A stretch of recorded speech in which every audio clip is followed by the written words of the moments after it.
नमस्कार विद्यार्थी मित्रांनो.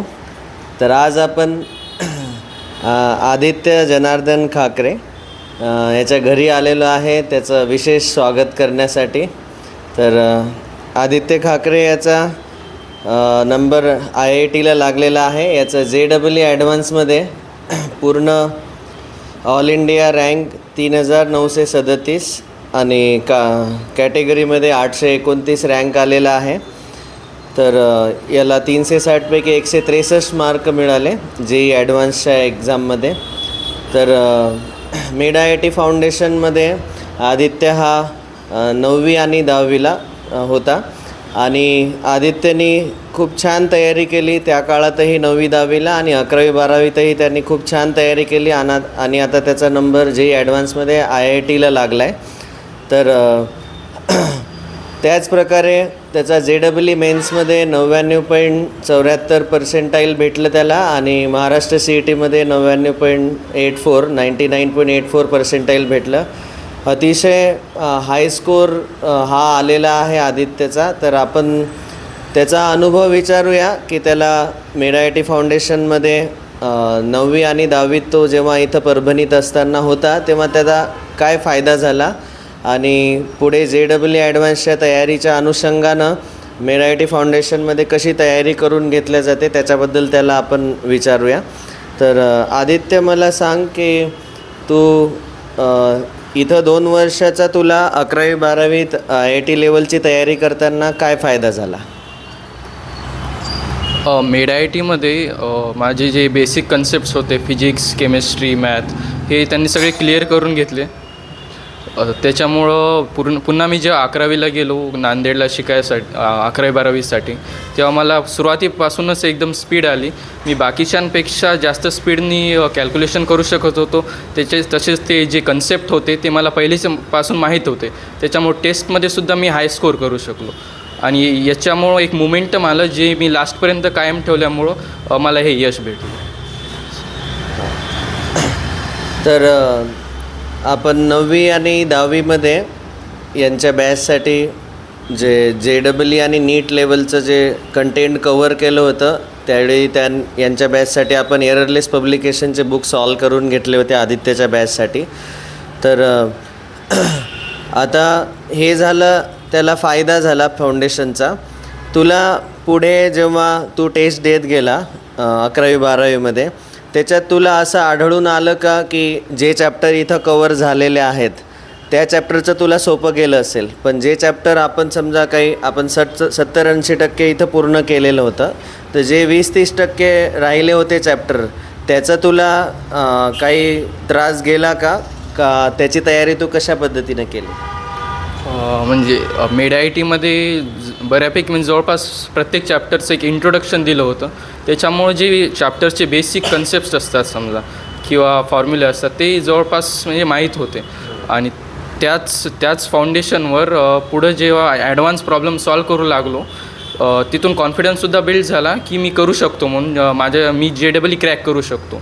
आणि तसेच पुन्हा मी जे म्हणजे बाकीचं जे क्राऊड होतं त्याच्यामुळेच मी वेगळा ठरलो. तर तुम्ही बघू शकता, हे ऑब्झर्व करू शकता की फाउंडेशनचा एका विद्यार्थ्याला किती फायदा होतो. आणि या 9वी 10वीच्या वर्गामध्ये 2 वर्ष ज्या प्रकारे आपण तयारी करून घेतो आहे त्याचा आदित्यचा कॉन्फिडन्स खूप हाय लेवल होता आणि खूप छान रँक आला. आता त्याची ॲडमिशन IITला लागणार आहे. सर, IIT सध्या कुठली भेटली?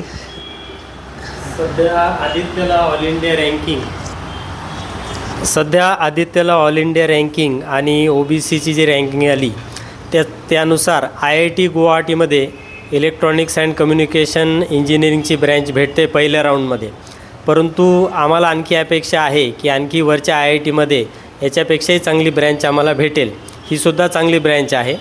आता ह्या ठिकाणी मला राऊत सरांना, मोहिते सरांना सांगावं असं वाटतं की त्याचं जे 11वी 12वीला त्यांनी जो अभ्यास केला आणि त्याच्यानंतर त्याला जे हे यश भेटलं त्याचा पाया जो आहे तो मेड IITमध्येच चांगल्या प्रकारे तयार झालेला आहे.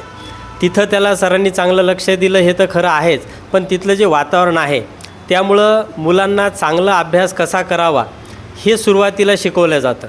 त्याच्यानंतर त्यांचं टॅलेंट बिल्ड केलं जातं, जेणेकरून तो जो शिकतो आहे, मॅथमॅटिक्स असो, फिजिक्स असो, केमिस्ट्री असो, तो जो शिकतो आहे तो चांगल्या प्रकारे तो शिकू शकतो.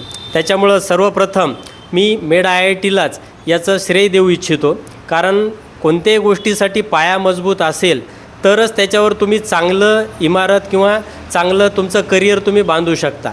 तर हे मेड IITमध्ये झालेलं आहे, त्याच्यामुळं मी त्यांचे आभार व्यक्त करतो. ओके आदित्य, मला हे विचारायचं आहे की आपण 9वीच्या वर्गामध्ये एररलेस घ्यायचो. एररलेस सोडवताना काय अडचण यायची का त्यावेळेस? मॅक्झिमम सॉल्व व्हायचे, काही काही डाऊट होते जे क्लिअर करायचं. हां, मॅक्झिमम सॉल्व व्हायचे. काही क्वेश्चन्स डाऊट असायचे आणि ते डाऊट्स आपण रविवारी वगैरे घेऊन टाकायचो, राईट. आता एररलेस सोडवल्यानंतर याचा 11वी-12वीला काय फायदा वाटला तुला? एररलेस सोडवण्याची JEEमध्ये जसे प्रॉब्लेम येतात त्याचा फॉर्मॅट कळतो. पुन्हा एक फॅमिलियर होऊन जातो आपण की JEEमध्ये कशा प्रकारे क्वेश्चन विचारतात, कोणत्या व्हॅल्यू देतात, कोणते कन्सेप्ट वापरायचे असतात, किंवा कधी कधी फिरूनसुद्धा क्वेश्चन विचारतात. त्याची प्रॅक्टिससुद्धा होऊन जाते एररलेस सोडून. आणखी एक सरांनी मगाशी बोलते वेळेस सांगितलं की आपले जे मेडचे विद्यार्थी आहेत, खास करून जे आपल्याकडे होते, तर त्यांना 11वी-12वीला ज्यावेळेस नांदेडला किंवा इतर ठिकाणी गेले त्यावेळेस त्यांना खूप सोपं गेलं. पण बाकीच्याच क्लासचे जे परभणीतले क्लासेसचे मुलं होते त्यांना ते नाही गेलं. तर याचं काय कारण असावं? आता मी आदित्य 11वी-12वीला नांदेडला क्लासेसला गेल्याच्यानंतर आणि त्याचा आता 12वी कंप्लीट झाल्यानंतरही बऱ्याच जणांकडनं, इतर विद्यार्थ्यांच्या वडिलांकडनं मी अनुभव ऐकले की तिथं असताना मेड IITचे मुलं आणि इतर क्लासेसचे मुलं यांच्यामध्ये सुद्धा फरक असतो. आता त्या विद्यार्थ्यांनी जे मेड IITला नव्हते त्यांनीच सांगितले की त्यांचे बरेचसे कन्सेप्ट त्या ठिकाणी क्लिअर नाही होऊ शकले.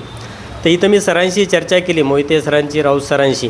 तर त्यांनी तेच सांगितलं की इथं मेड IITला असताना आता आदित्यला 9वी-10वीला असताना एररलेसचे पुस्तकं सरांनी रेफर केले, जेणेकरून JEEसाठी, मेन्ससाठी असो किंवा ॲडव्हान्ससाठी जे पॅटर्न असतात किंवा जो फॉर्मॅट असतो तो ह्या एररलेसच्या माध्यमातून त्या विद्यार्थ्यांना 9वी-10वीलाच लक्षात येतो. आता आदित्यनं सांगितल्याप्रमाणे त्याच्याशी फॅमिलियर तुम्ही होऊन जाता, जेणेकरून 11वी-12वीला गेल्यानंतर तुम्हाला JEE, मेन्स किंवा ॲडव्हान्सचे जे प्रश्न आहेत त्याचे फॉर्मॅट तुम्हाला अगोदरच लक्षात येऊन जातात. तर सरांनी ह्या पद्धतीने तयारी केल्यामुळे बऱ्याच ठिकाणी मी बघितलं की बाहेर 11वी-12वीला जे विद्यार्थी बाहेर जातात शिकायला, तर त्याच्यापैकी मेड IITचे जे विद्यार्थी असतील तर त्यांना तिथे गेल्याच्यानंतर बऱ्याचशा गोष्टी सोप्या जातात आणि ते पुढं राहतात. तर हे सगळं IITला जाण्यासाठी जी तयारी करून घ्यायची आहे ती 9वी-10वी, 8वी, 9वी-10वीपासून मेड IITमध्ये घेतल्या जाते. त्याच्यामुळे तो फरक पडतो. आणि आता एक आदित्यच्या आईला एक प्रश्न विचारायचा आहे आपल्याला. मॅडम, आदित्य घरी आल्यानंतर कसा अभ्यास करायचा, किंवा तो मोबाईलवर, आजकालचे बरेचसे विद्यार्थी जे आहेत तर ते मोबाईल घेतात, रील्स बघतात किंवा काही गेम्स खेळतात. तर तुम्हाला काय वाटतं की मुलांनी कशा प्रकारे मोबाईलला अवॉइड केलं पाहिजे, किंवा पालकांची भूमिका काय पाहिजे? कारण की घरामध्ये जास्तीत जास्त वेळेस वडील नसतात, कारण की ते बाहेरच्या ड्युटीमध्ये बिझी असतात. आईचं मुलांवर जास्त लक्ष असतं. तर तुम्हाला काय सुचवायचं आहे? हो सर, तुम्ही विचारलेला प्रश्न बरोबर आहे.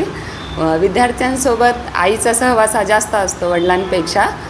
तर मी हे सांगेल की जेव्हा विद्यार्थी ट्यूशन, शाळा करून येतात घरी, ट्यूशनमधून आल्यावर त्यांनी आल्या मोबाईल नाही घ्यायला पाहिजे. आल्यानंतर त्यांनी जसा की आदित्य करायचा, ट्यूशनमधून आला की अगोदर अभ्यास काय आहे, सोडवायला काय दिलेलं आहे हे सगळं बघायचा. त्याच्यानंतर त्याला वाटलंच तर एक 10-15 मिनटं मोबाईल घ्यायचा, शक्यतो नाहीच. आणि त्यानंतर त्यानं दिलेला जो होमवर्क आहे, सोडवायला प्रश्न जे दिलेले आहेत तो व्यवस्थित सगळे सोडवायचा. आणि जे आले नाहीत, राहिलेले आहेत, जे डाऊट आहेत ते सरांना विचारायचा. आता या सगळ्यांमध्ये आईची भूमिका म्हटलं तर आपण लक्ष ठेवायला पाहिजे की आपला मुलगा खरंच अभ्यास करतो आहे का सरांनी दिलेला तो, आणि त्या अभ्यासाला बसल्यानंतर काय करतो ह्याकडेही लक्ष असायला पाहिजे. आणि त्यानंतर त्याला सोबत घेऊन आपण ट्यूशनमध्ये जाऊन सरांशी बोलायला पाहिजे, त्यानं केलेला अभ्यास योग्य आहे का, कसा करतो आहे, डाऊट सोडवतो का. तर हे मी सांगेल, हे सगळ्या गोष्टींकडे लक्ष द्यायला पाहिजे आईने मुलांकडं. आणि एक शेवटची गोष्ट, ज्यावेळेस आदित्य वर्गात विचारायचा प्रश्न त्याच वेळेस मला आतून फिलिंग यायची की हा मुलगा एक्स्ट्रा ऑर्डिनरी आहे, हा IITला लागेल. आणि आज ते जे माझं काय म्हणता येईल की स्वप्न म्हणा किंवा जे मला वाटायचं भाकीत होतं की ते आज सत्यात उतरलेलं आहे की आदित्यला IIT गुवाहाटी भेटलेलं आहे. तिथं तो ECE ब्रांच निवडणार आहे आणि जर सेकंड किंवा थर्ड राऊंडमध्ये आणखी कम्प्युटर सायन्स किंवा दुसऱ्या एखाद्या चांगल्या कॉलेजमध्ये जर त्याला ॲडमिशन भेटलं IIT बॉम्बे वगैरे तर तिकडेही तो जाईल. तर आपण आदित्यला शुभेच्छा देऊयात पुढील प्रवासासाठी. थँक्यू आदित्य. आदित्य ज्यावेळेस क्लासमध्ये 9वी आणि 10वीमध्ये बसायचा त्याच वेळेस मला असं प्रकर्षानं जाणवायचं की हा विद्यार्थी IITला लागेल. कारण की या विद्यार्थ्यामध्ये त्या लेवलचं कॅपॅसिटी आहे, कॅलिबर आहे. आणि ज्यावेळेस तो प्रश्न विचारायचा वर्गात तर असे आदित्यचे प्रश्न हे थोडेसे वेगळे असायचे, कॉन्सेप्च्युअल असायचे. आणि विचारते वेळेस पण तो एका नम्र भावनेतून विचारायचा की म्हणजे उद्धटपणा नाही आहे किंवा सरांना येतं आहे की नाही आहे, काही मुलं या भावनेतून विचारतात. तर तसं नव्हतं. त्याला फक्त जाणून घ्यायचं असं की हा टॉपिक कसा आहे नेमकं, की असं केलं तर काय होईल, या क्वेश्चनमध्ये ही जर गोष्ट नसेल तर काय झालेलं असेल. तर असे बरेचसे क्वेश्चन तो विचारायचा. आणि त्यावेळेसच मला असं जाणवायचं की आदित्य हा IITला जाऊ शकतो. आणि खऱ्या अर्थानं तो आज IITसाठी पात्र ठरलेला आहे. तिथं ॲडमिशन त्याचं होणार आहे 2-3 दिवसात. तर आम्ही सर्व खूप आनंदी आहोत या गोष्टीसाठी. पुढील त्याच्या प्रवासासाठी IITच्या आपण त्याला भरपूर शुभेच्छा देऊयात. थँक्यू आदित्य. तो राहू द्या, तो पार्ट नंतर करू.